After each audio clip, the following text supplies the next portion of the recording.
அனைவருக்கும் வணக்கம் நண்பர்களே. நம்ம இன்னைக்கு பார்க்க இருக்கிறது மிதுன ராசி. 12 ராசிகள்லேயே 3வது ராசியாக அமைந்திருக்கிறது மிதுன ராசி. பொதுவாகவே மிதுன ராசியில் பிறந்தவங்க எப்போதுமே எதையாவது சிந்திச்சுக்கிட்டே இருப்பாங்க.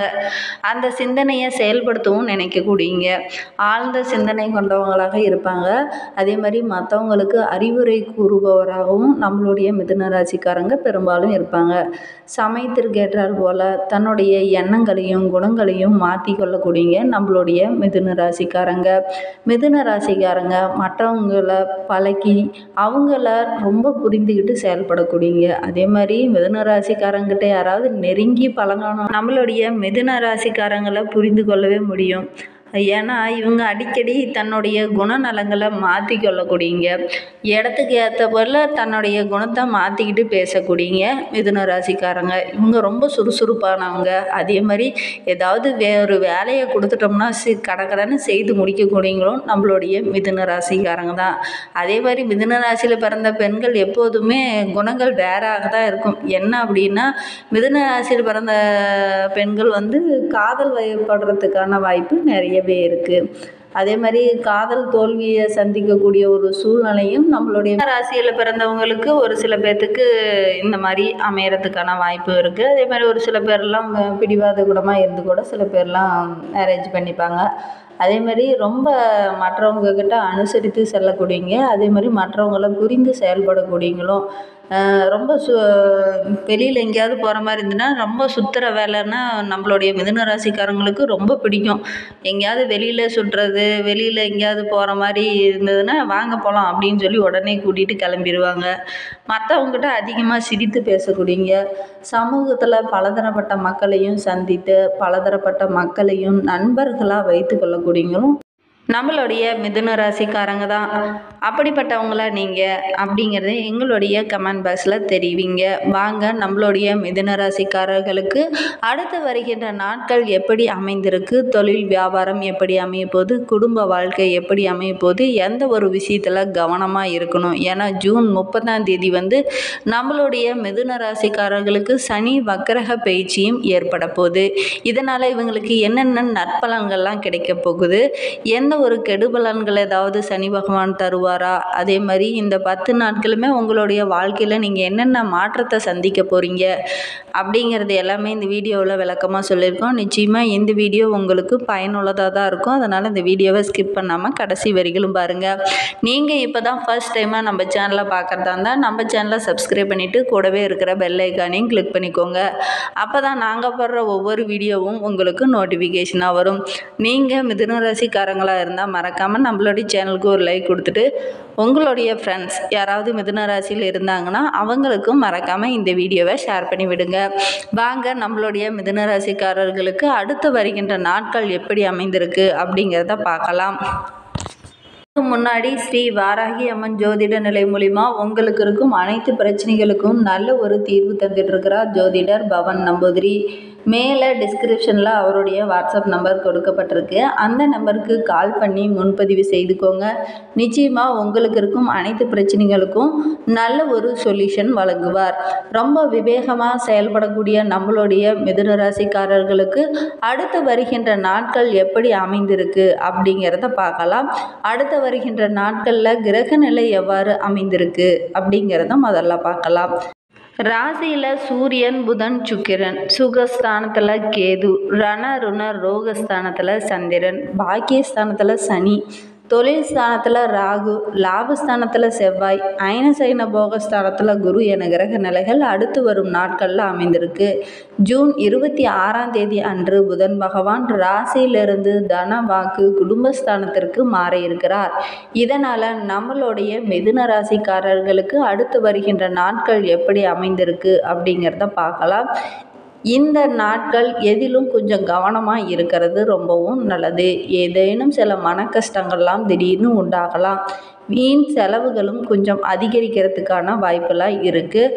உடல்லையும் ஒரு இனம் புரியாத சோர்வு இருந்துக்கிட்டே இருக்குங்க. ஆனாலும் குருவின் பார்வை உங்களுடைய மனோதைரியத்தை அதிகரிப்பார். நம்பிக்கை கொஞ்சம் அதிகமாகவே இருக்கும். உங்களுடைய முயற்சி கண்டிப்பாக நல்ல ஒரு பலனை தரும்.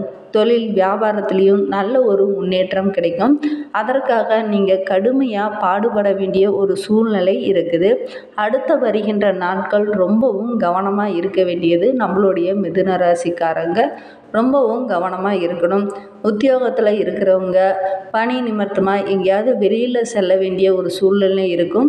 எப்பவுமே வெளியில் போகிறதும் பிடிக்கக்கூடிய நம்மளுடைய மிதுன ராசிக்காரங்களுக்கு இப்போ இந்த அலைச்சல் கொஞ்சம் மன அலைச்சலாக இருக்கிறதுனால மனசோர்வு, உடல் சோர்வு இதெல்லாம் ஏற்படுவதற்கான வாய்ப்பெல்லாம் இருக்குது. அதே மாதிரி வேலைக்கு வெளியில் செல்கிறதுனால வேலைக்கேற்ற ஊதியம் நிச்சயமாக உங்களுக்கு கிடைக்கும். இருந்தாலும் அடுத்த வரும் நாட்கள் உங்களுக்கு செலவுகள் கொஞ்சம் கூடுதலாகவே இருக்கும். மனைவி விஷயத்துலையோ அல்லது குழந்தைகள் விஷயத்துலையோ அல்லது உறவுகள் விஷயத்துலையோ ஏதோ ஒரு திடீர்னு ஒரு செலவு நிற்கும். அதை பார்த்து ரொம்ப மலைப்பாக இருக்கும். எப்பட்றா இதெல்லாம் சமாளிக்க போகிறோம், எப்பட்றா இதெல்லாம் சரி கட்ட போகிறோம் அப்படிங்கிற மாதிரி சில பிரச்சனையெல்லாம் வர இருக்குது. கவனமாக இருங்க. செலவுகளை பார்த்து சிக்கனமாக செலவு செய்யுங்க. குடும்பத்துலேயும் கொஞ்சம் நிம்மதி குறையிறதுக்கான வாய்ப்பெல்லாம் இருக்குது. ஏன்னா குடும்ப சூழ்நிலை உங்களுக்கு இந்த 15 நாளுமே உங்களுக்கு கிரக நிலை கொஞ்சம் குறைவாக இருக்கிறதுனால கவனமாக இருங்க. அதே மாதிரி சனி வக்கரக பயிற்சினாலும் ஒரு சில மாற்றங்களை நீங்கள் சந்திக்க வேண்டிய ஒரு சூழ்நிலையும் இருக்குது. எதுலேயுமே கொஞ்சம் விட்டு கொடுத்து செல்வது உங்களுக்கு நல்லது. அப்போ தான் உங்களுடைய குடும்ப வாழ்க்கை சிறப்பாக அமையும். வாக்குவாதங்களையும் கொஞ்சம் தவிருங்க. சின்ன சின்ன வாக்குவாதங்கள் கூட பெரிய பிரச்சனையில் முடியறதுக்கான வாய்ப்பெலாம் இருக்குது. வார்த்தைகளை நிதானமாக பேசுங்க. அதேமாரி பிள்ளைங்கக்கிட்டேயும் கொஞ்சம் அன்பாக நடந்துக்கிறது ரொம்பவும் நல்லது. அன்பாக நடந்துக்கிட்டீங்க அப்படின்னா நிச்சயமாக உங்களுக்கு வெற்றி கிடைக்குங்க. பெண்களுக்கு இந்த வாரத்தில் மனசோர்வு கொஞ்சம் கம்மியாக இருக்குது. கொஞ்சம் மனதைரியத்தை அதிகப்படுத்திட்டீங்க அப்படின்னாவே நிச்சயமாக வருகின்ற நாட்கள் உங்களுக்கு சிறப்பான நாட்களாக தான் அமையும். அதுமாரி பெண்களுக்கு பழைய சம்பவங்கள் ஏற்கனவே முடிந்த ஒரு சம்பவம் திடீர்னு உங்கள் முன்னாடி, அதாவது ரொம்ப நாளாக பார்க்காம இருந்த ஒரு உறவுகள் கூட திடீர்னு உங்களுடைய நினைவுக்கு வருவாங்க அல்லது உங்களுடைய வீட்டுக்கே வர்றதுக்கான வாய்ப்பெல்லாம் இருக்குது. அவங்களால சின்ன சின்ன மன மகிழ்ச்சியெல்லாம் குறையிறதுக்கான வாய்ப்பெல்லாம் இருக்குது. கவனமாக இருங்க. பழைய சம்பவங்களில் அதிகம் கிளறாமல் முடிந்த அளவுக்கு பழைய விஷயங்களெல்லாம் மறந்துட்டு புதிய விஷயங்களை மட்டும் பேசுங்க. பழைய ஞாபகங்கள் வர வர உங்களுடைய மனதில் ஒரு பதட்டம் ஏற்படும். அதே மாதிரி உங்களுடைய மகிழ்ச்சியும் குறைய ஆரம்பிக்கும். கவனமாக இருங்க. கலைத்துறையினருக்கு நீண்ட நாட்களாக இழுபறியாக இருந்த ஒரு வேலையை செய்து முடிப்பதனால உங்களுக்கு நல்ல ஒரு மதிப்பும் மரியாதையும் கிடைக்கும். அதே மாதிரி அரசியல்வாதிகளுக்கு தேவையான நிதி உதவி அனைத்துமே கிடைக்கும். அதே மாதிரி உங்களுடைய தொண்டர்களும் உங்களுக்கு உறுதுணையாக இருப்பாங்க. மாணவர்கள் பாடங்களை படிப்பதில் ரொம்ப கவனமாக படிக்கணும். அதே மாதிரி ஒவ்வொரு பாடத்தை படிக்கும்போதும் உங்களுடைய ஆசிரியரோட ஆலோசனை கேட்டு திட்டமிட்டு படிக்கிறது ரொம்பவும் நல்லது. திட்டமிட்டு படிச்சிங்க அப்படின்னா நிச்சயமாக நல்ல ஒரு மதிப்பெண் உங்களால் பெற முடியும். அப்படி திட்டமில்லாத நீங்கள் செயல்பட்டீங்க அப்படின்னா சின்ன சின்ன தடங்கல்கள் ஏற்படுவதற்கான வாய்ப்பெல்லாம் இருக்குது. கவனமாக இருங்க. ஒவ்வொரு பாடங்களையும் ரொம்ப கவனமாக படிங்க. அப்போ தான் நல்ல ஒரு மதிப்பெண்ணை உங்களால் பெற முடியும். அதே மாதிரி உங்களுடைய வாழ்க்கை இன்னும் சிறப்பாக அமைவதற்கு 4000 திவ்ய பிரபந்தத்தை படித்துடுவாங்க. உங்களுடைய காரியத்தில் இருந்த தடைகள் அனைத்தும் படிப்படியாக குறைய ஆரம்பிக்கும். குடும்பத்திலையும் நல்ல ஒரு ஒற்றுமை அதிகரிக்கும். ஏன்னா இந்த 10 நாட்களுமே உங்களுடைய குடும்பத்திலையும் குடும்ப உறவுகளுக்கிடையும் சின்ன சின்ன பிரிவுகள் பிளவுகள் ஏற்படுவதற்கான வாய்ப்பெல்லாம் இருக்குது. கவனமாக இருங்க. உங்களுக்கு முருகப்பெருமானை ரொம்ப பிடிக்கும் அப்படின்னா முருகனுக்கு அரோகரா அப்படிங்கிற மந்திரத்தை மறக்காம 3 டைம் எங்களுடைய கமெண்ட் பாக்ஸில் தெரிவிங்க. அப்படி தெரிவிக்கும்போது நிச்சயமாக உங்களுடைய வேண்டுதல் நிறைவேறுங்க. ஏன்னா நம்பிக்கையோடு நீங்கள் செய்வீங்க. நம்பிக்கையோடு செய்கிற ஒவ்வொரு விஷயத்துக்கும் ஒரு நல்ல பலன் கிடைக்கும். நீங்கள் கோவிலுக்கோ எங்கேயாவது போகணுன்னா கூட, வெளியில் போகணும் அப்படின்னா கூட, மனமாற எந்த ஒரு விஷயத்தில் நீங்கள் ஈடுபட்டீங்க அப்படின்னாலும் அதற்கு ஒரு நல்ல பலன் கிடைக்குங்க. மனமுருகி எந்த ஒரு விஷயத்தை நீங்கள் செய்தீங்க அப்படின்னாலும் நிச்சயமாக வெற்றி பெறத்துக்கான வாய்ப்பு இருக்குது. நீங்களும் மனமுருகி முருகப்பெருமானை நினச்சிக்கிட்டு இந்த ஒரு விஷயத்தை செய்து பாருங்கள். நிச்சயமாக நடைபெறத்துக்கான வாய்ப்பெல்லாம் இருக்குது. இந்த மாதிரி பயனுள்ள தகவலை நீங்கள் தொடர்ந்து கேட்கணும்னு நினச்சிங்கன்னா நம்ம சேனலை சப்ஸ்கிரைப் பண்ணிவிட்டு கூடவே இருக்கிற பெல் ஐக்கானையும் கிளிக் பண்ணிக்கோங்க. அப்போ தான் நாங்கள் போடுற ஒவ்வொரு வீடியோவும் உங்களுக்கு நோட்டிஃபிகேஷனாக வரும்.